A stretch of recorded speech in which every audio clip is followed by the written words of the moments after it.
Alright everyone, welcome to another coffee tasting. I'm your host Aaron Taylor and we have a special guest today, Gavin. Today we're going to be tasting Gavin's favorite coffee, and it's one of my favorite core coffees as well. It's the Blonde Espresso. This is a really interesting coffee because it's a blend of 3 different coffees, and I didn't know that until I did some research. So we're going to talk about the 3 different blends that come in the Blonde Espresso and what really gives it those flavor notes. If you guys are joining me for the first time, welcome. Don't forget to hit that like and subscribe button down below. And if you guys are joining me for another coffee tasting, welcome back. And welcome Gavin to our coffee tasting today. Thank you. I'm excited to be here. Absolutely. Awesome. It's super awesome to have a host or a guest host and really learn like their passion of coffee, what their favorite coffee is, and then just to like maybe I can share with you a little bit about your favorite coffee that maybe you didn't know. Yeah. So that's going to be the cool part about this coffee tasting. So what do we have going on here? So, like, what is that brewing method? So we on this channel we brew our coffee 2 different ways. We do it on a French press and a pour over. Okay. And the reason why we do the French press and the pour over is because we're going to taste the different flavor notes that you get from different brew methods, but from the same cup of coffee. Yeah. So when you get like a dark roast and you brew it on a pour over, you're gonna get a lot lighter notes than you would if you were to get that French press, because you're getting more sediments and more oils in that French press, making it a darker cup of coffee. Okay. So like through my experience of doing my coffee tastings for the past couple months, I've actually learned that when I do Latin American coffees, I typically lean towards the French press, because it brings out more of those darker milk chocolate notes in the Latin American coffee. Yeah. And then when I get more towards like Ethiopia and Southeast Asia, I kind of lean more towards the pour over, and that's the reason why is because those coffees typically have more intense flavor notes, whether it be acidic notes or earthy bitter notes. Yeah. And so with the pour over, we're kind of dying down some of those bitter notes or acidic notes by catching some of those oils or sediments in the paper filter. Like, I love Sumatra and Komodo Dragon, but like they're so strong sometimes. And, and I'll brew it at home on my coffee pot, and it's like a percolator, and it's just too intense. I can't even add cream to it to change the flavor, really. Absolutely. So that sounds great. So like, try it on this. Last week we did the Italian roast with Junil, and so this was a learning experience for myself, because I thought that because of being a dark roast, I would prefer it on the paper filter, because it would die down some of those intense flavors of a dark roast. But with the pour over, we saw a lot more of those acidic flavors, because the bitter flavors really took a back seat and really brought forward those bright citrusy flavors, and I didn't like that. And so with the French press on Italian roast, it actually ended up being a very balanced dark cup of coffee. Okay. So I actually ended up liking the French press on the Italian roast versus the pour over. And it's funny because I don't like Italian roast at all normally, because it's too dark for me. But I actually kind of enjoyed it on the French press. So I mean, I think of like a muddy texture when I think of Italian roast. Right, exactly. It's so rich. It's so rich, and with that, especially on a French press, because you do get that like that sediment mud at the bottom of your cup that really impacts the flavor. Now this, I smelt it, and it already, this is what I drink at home, Blonde Espresso, and already just smelling it like here, it smells like there's so much more body and sweetness in it. Okay, yeah. And so that sweetness is actually those citrus flavors coming through. And so that's what's really giving us that like sweet scent and flavor. That's exciting. Yeah. And the reason why we're getting that is because the paper filter is kind of filtering out some of those bitter flavors and letting more of those citrus flavors from the Ethiopia come through. And if I didn't tell you guys, this coffee, the Blonde Espresso, is a blend between Ethiopia, Nicaragua, and Guatemala. And then because these regions are so large, they're actually able to selectively choose the regions of these countries that they crop from to make it available all year round. And so like, if it's Blonde Espresso during the winter time, you're probably drinking the Ethiopia that's in that particular Blonde Espresso is going to be from the southern side of Ethiopia. Well, more towards the summertime, if it's cropped during that summertime, it's going to be more towards the northern hemisphere, or more towards the northern side of Ethiopia. And they're able to do that because these countries are so large. that they have multiple crop periods depending on the location within the country. And so that's why they're able to easily make this blonde espresso so widely available. Wow. Or not widely available, but available year long. Yeah, all the time. Yeah. That's great. So that's an interesting fact. Yeah, whenever I go into another store and I go to like pick up my markout for blonde espresso and they don't have it, I end up getting Veranda, and it's just not the same. Just not, yeah. It's just not the same. It's good, but it's just not the same. It's not as rich. So yeah, so the richness is coming from that roasty espresso flavor that you get. Yeah, so that's where that's coming from, and then you get those rich flavors from those two Latin American blends too, because the Latin American blends are going to give you like those notes of like milk chocolate. Oh, my favorite. And so That's my favorite. Yeah, that's typically what I look for when I do drink black coffee. Is I look for those milk chocolate notes with like a caramely sweetness or like a roasty sweetness. Yes. That way you're getting those nice smooth bitters at first, but then you're getting a little bit of a clear palate afterwards from that sweetness. Oh, it's so pretty.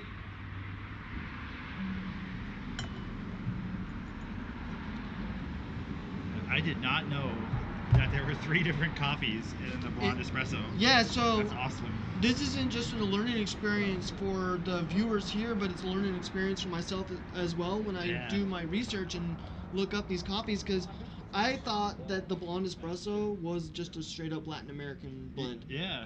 But I learned that there is 2 Latin American coffees and then a African coffee, and those Latin American coffees are what gives it its smooth milk chocolate notes, and then the Ethiopia is going to give it like a bright sweet berry notes, but it's going to be primarily those milk chocolate smooth notes that we're going to see. Oh, fantastic. All right, so let's go ahead and sniff our coffee. Ooh, that smells really good. So with the pour over, we're getting a lot of those sweet flavors right off the bat. And then you get like a undertone of those bitters, but it's going to be primarily that sweet flavor. It's almost like a caramely sweetness. That's amazing. All right, so now we're going to go and sip the coffee, and when we sip the coffee, we're going to get it all over the palate of our tongue to get all those flavors.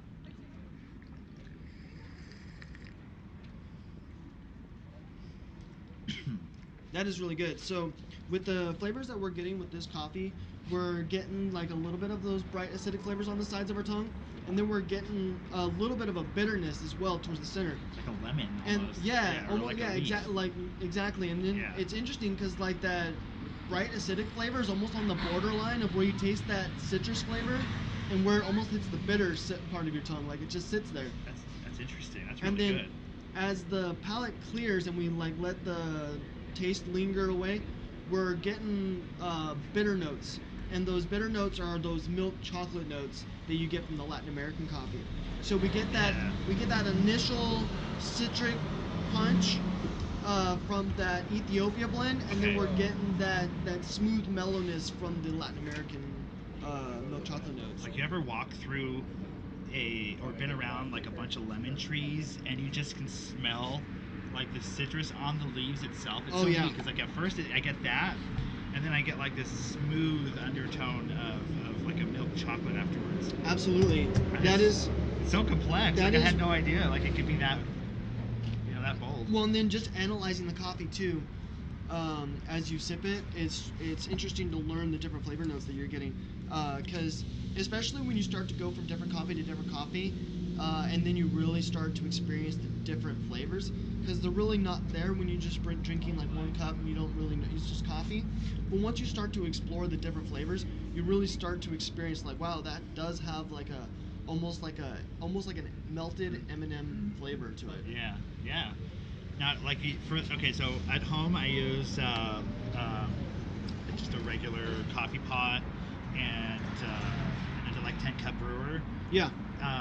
And then I do like 10 tablespoons for like a whole thing. Yeah. And because that's what the instructions say to, but like it's always really, really strong. Like, how do I get it to taste like this? Obviously using less, right? But or is it just the brewing method? You could brew at a smaller quantity, say like do like a half batch. Okay. Because with the thing when you brew a 10 cup or anything like a mass brew type of coffee, your initial brew is going to be very, very strong, and then depending on how the basket works, whether or not you're getting full immersion of the coffee. Yeah.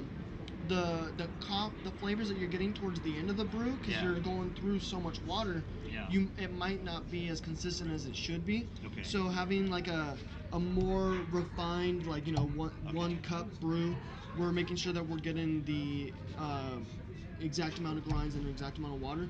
Because with the basket, you never know if when it's in the brewer, you don't know if the water's actually getting the coffee, like fully immersing the coffee, like during the second half of the brew, because it might be just dripping into the center and bypassing most of the grinds. And so, I brew on a full brewer too, and it definitely seems weaker. Yeah. And I tend to actually do like an extra scoop of coffee, but that's not the best either. Yeah. Because you could end up overflowing your basket. It might impact the flavor too much.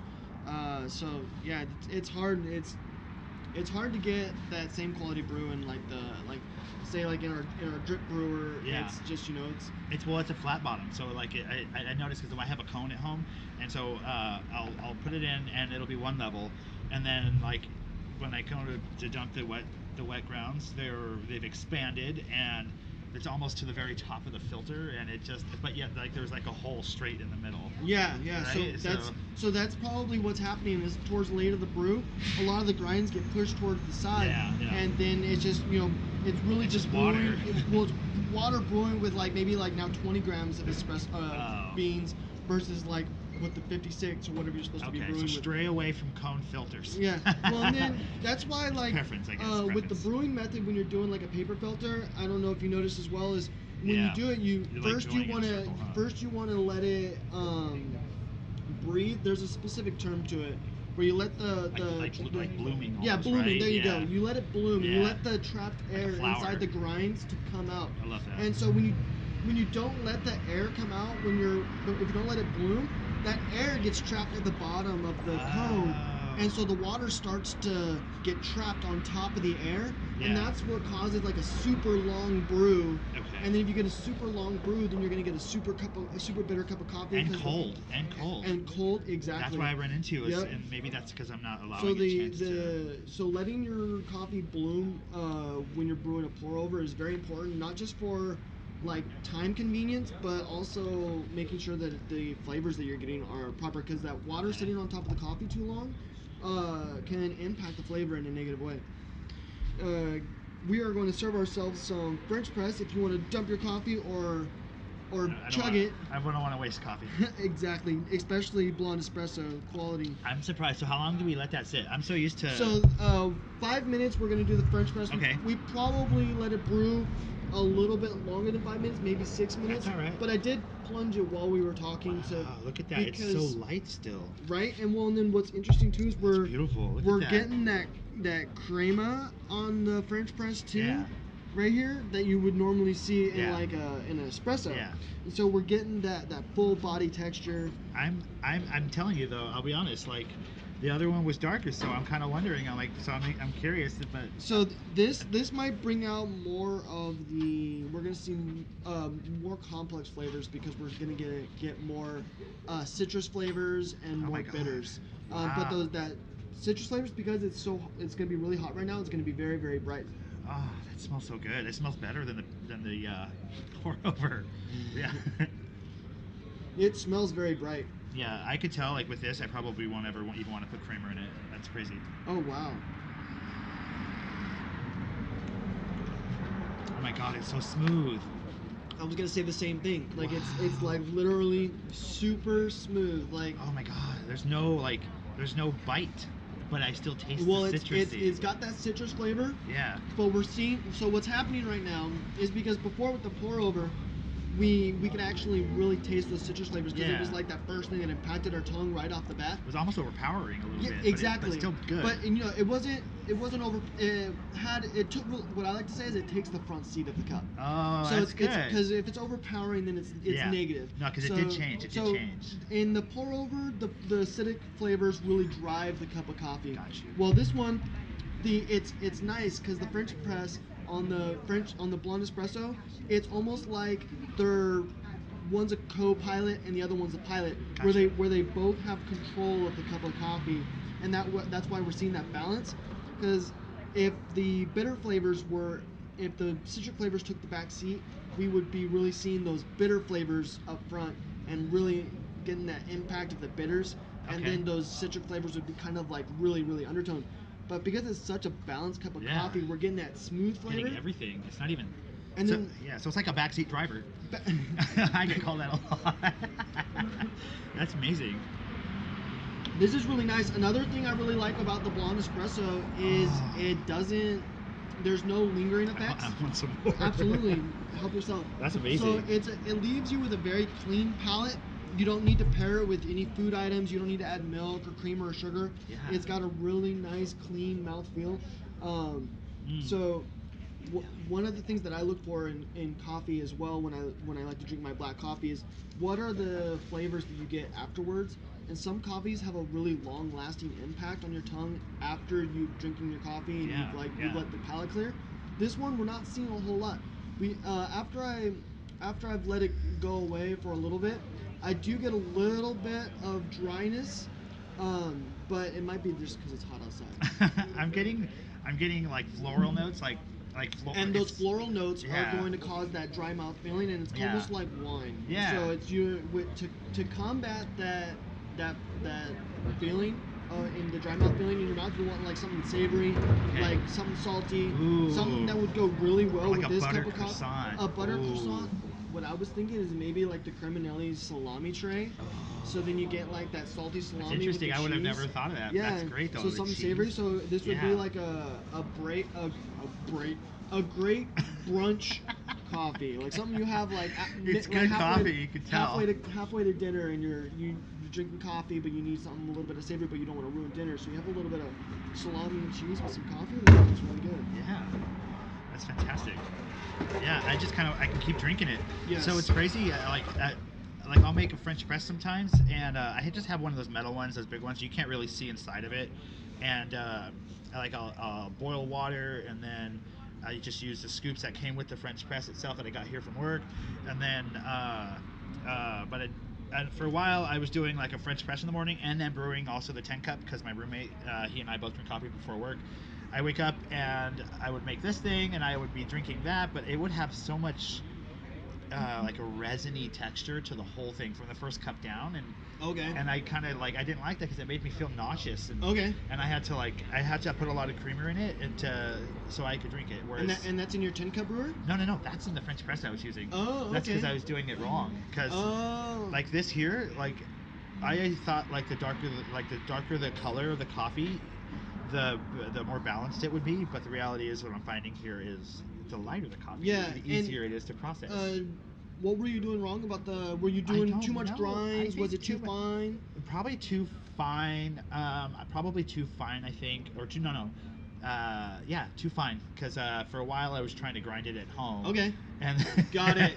No, that's I actually. So it wasn't coarse enough. I tried to grind at home, and that's a hard thing, especially when you have those like pulse grinders. It's just a grinders. little thing. It was ridiculous. And you have to like go by sight. Yeah. It's not well. And then so what's happening is when you do too fine, is we have more surface area on the grinds. Okay. And when you have more surface area, you're getting more of those tannin flavors coming through. And so you're over brewing. Yeah. And then when you get finer on the coffee, you're also releasing more sediments. Yeah. And so a lot of people, and if this is for you guys too, if you guys get an upset stomach from drinking coffee, and if it's like a French press, or even just from a regular pour over, it might be from the brew process or the particular blend that you're drinking. So you might have gotten nauseous because of an overwhelming amount of sediments. And so like, because that can mess with your stomach. Yeah. And so a lot of people will stray away from the French press because those sediments can upset your stomach if you're sensitive to it. And then also there's a lot more oils in a French press than on a pour over. The oil, it's good for you, right? The oils? Yes. Okay. Yes, but too much is not good. Well, and then depending on the person too, because some people are sensitive to those oils. So you want to be careful on that. And then if you are sensitive to like the sediment and the oils in the coffee, you need to tone back the coffee back a little bit, the Yeah. Chemex is really good. Yeah. Because you're getting very little sediment and very little oils, but That's you're still like that getting triple that filtered thing, right? Yeah, and that's the reason why is because it's a triple filtered paper filter. So you're capturing more of those oils and more of those sediments, and so you're getting a smoother cup of coffee, but it's still flavorful. I really like the Chemex, but I don't really brew that much because I look for more flavor in my cup. Okay. So I like the sediment. Yeah. I'm a pulp guy. Yeah, I gotten accustomed to like that resiny flavor. And I guess I built up a tolerance for it. Okay. I also know like to drink it slower and just to keep adding hot water if I need to, but like that's not how we do it, right? Like why go through all that work just to have a cup of coffee? But this, like, I just love it. I love it. No, that's a perfect example of like what we believe here too, or just anyone should be doing too if they're a coffee fan. Is proportion, grind, and freshness. Yeah. And so like making sure that the grind is proper for a paper filter. And then what's really interesting is each grind or each brew process gets a different amount of grinds too.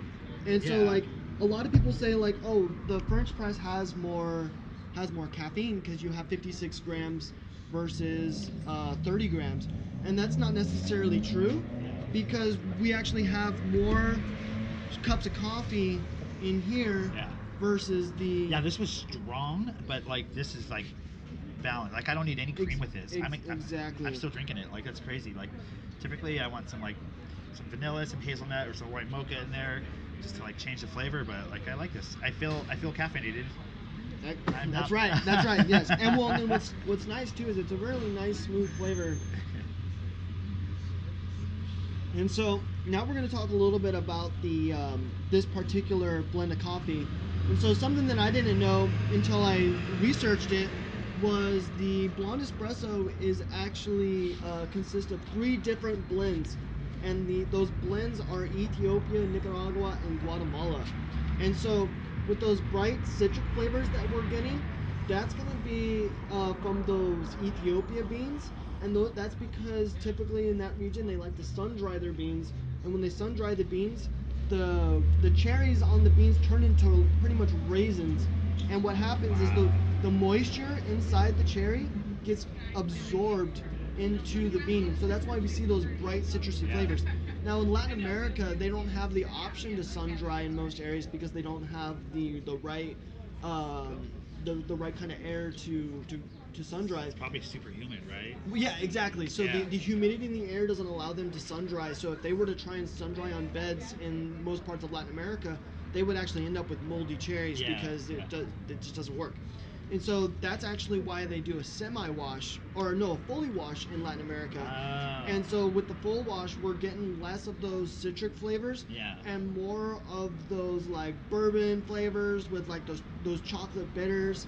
And so that's why we get like those full body like milk chocolate flavors with like sometimes of a sweet caramelly sweetness, but we're gonna it's more typical to get those milk chocolate flavors from Latin American coffees, and that's typical to the brew process. And see, in like Indonesia, what's typical is a semi-wash, and with those semi-wash, we're gonna get a lot of those earthy sediment mouthfeels, and that's just because they give it a bath, they pull it out, and then they give it another bath, and that's gonna really impact the mouthfeel that you get in the coffee. Nice. Have you ever roasted your own beans or thought about doing that? I have not, but I've been looking into it. Yeah. I want to order some coffee beans. I think you'd be great at that. And so what's interesting is the history of Starbucks comes from Peet's Coffee. I don't know if you knew that, and I don't know if you guys knew that either. I didn't know that. But yeah. I didn't know that, no. And I think it was in 1971. Well, first let's go back a little bit further. In the 1950s is when Pete started importing high quality Arabica beans to America, and so he was the first importer of high quality Arabica beans from Africa. Neat. Okay. Yeah, and so that's how Arabica beans became a thing. And then there was 3 founders. I don't have their names pulled up right now, and I can't remember them, but they started Starbucks in Seattle in 1971. And they were inspired by Peet's Coffee and supplying a high-quality Arabica bean. And then they saw the growing demand for high-quality coffee Arabica beans. So that's why they actually started sourcing directly from Pete's Coffee distribution. So back in the day, we actually sourced our coffee directly from Pete's Coffee. Oh, so interesting. we pretty much are Pete's Coffee back in the day. Yeah. And it grew from there. And then we learned that the Yukon Blend, a year after the Pike's Place was founded, the founders of Pike's Place created the Yukon Blend specifically for a local captain fisherman. Okay. And he chose those specific flavors and those specific roasted beans to give like that warm roasty feeling of being in front of a campfire. So when you drink the Yukon Blend, you get that roasty, woodsy flavor. Yeah. And it gives you, even if it's cold, you're still going to get that roasty flavor. Okay. And just those roasty flavors give you the illusion of sitting in front of a campfire. So when you're out on the ocean, fishing in the cold, just having that cup of coffee that gives you that roasty feeling is going to help you combat the cold. Yeah. And it's really interesting how they really went into that. Yeah. Because when you shiver and you're cold, you're using energy. Yeah. And so having that cup of coffee make you feel warm is really important to making sure that you conserve your energy for the work. Because working in that part of the world is dangerous, especially when it's frigid cold.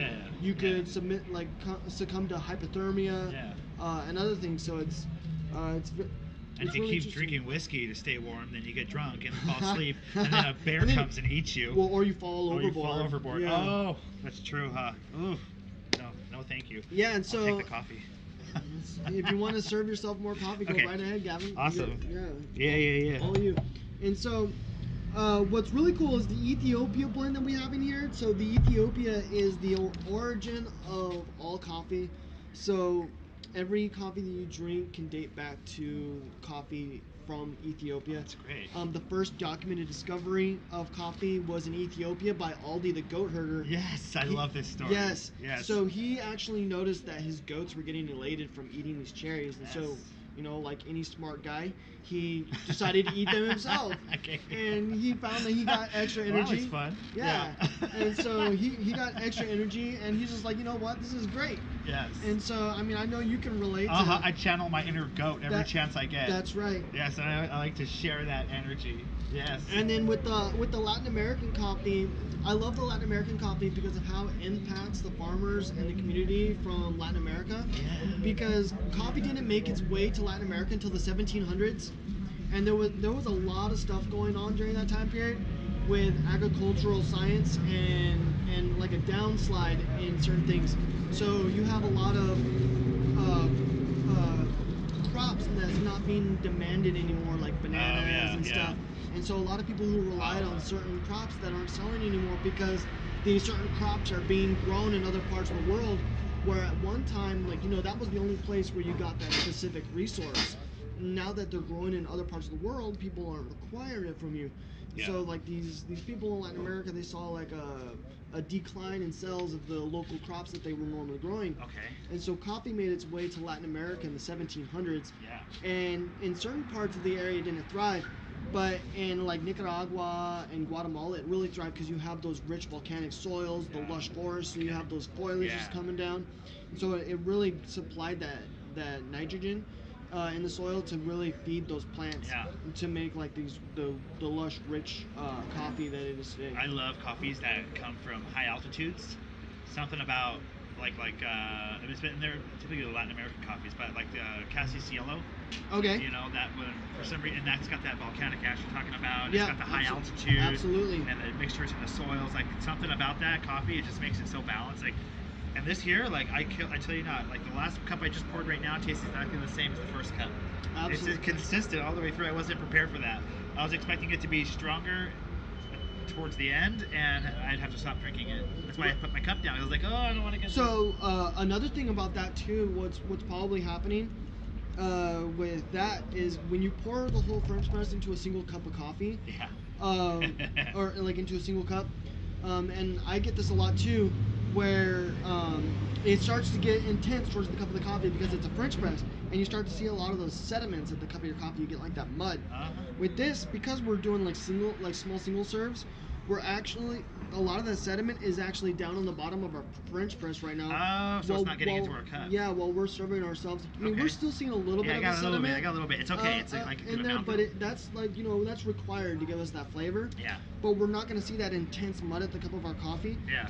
And then what's going on here is we're not still brewing our coffee right now. Like, there's water in here and the grinder down here, but the coffee and the water has been separated, so we're not really getting that much flavors being added to our coffee. Oh, that's good. Okay. So good. even though the grinds are still in there and the water's still in there, we're not over brewing right now, because it has been primarily a little bit of flavors are still being released, but not enough to impact the coffee unless it's, you know, unless you're letting it sit until it gets cold. Yeah. So it just goes to show, like, the best French press sometimes is the most simple one.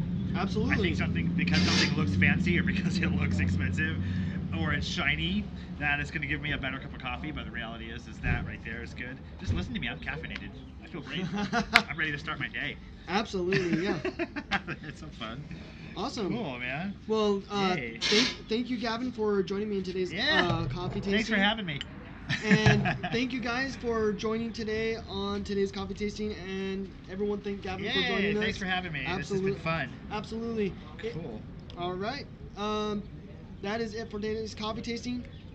This Tuesday, what was I was going to be doing the Ethiopia this Tuesday, and we're going to be just talking about some events that happened here in America, because, you know, it's Black History Month. Yeah. So we're going to talk a little bit about the stories of Black history, and we're going to drink an Ethiopia Blend that's dedicated to, like, the communities in Africa and stuff. And so we're going to learn a little bit about that.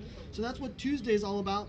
And then next Friday, we're going to have Mark as a special guest, and we're going to be doing Komodo Dragon, his favorite blend. And we're going to be learning a little bit about what goes into Komodo Dragon and how that coffee came about. Thank you guys for joining. Have a great day.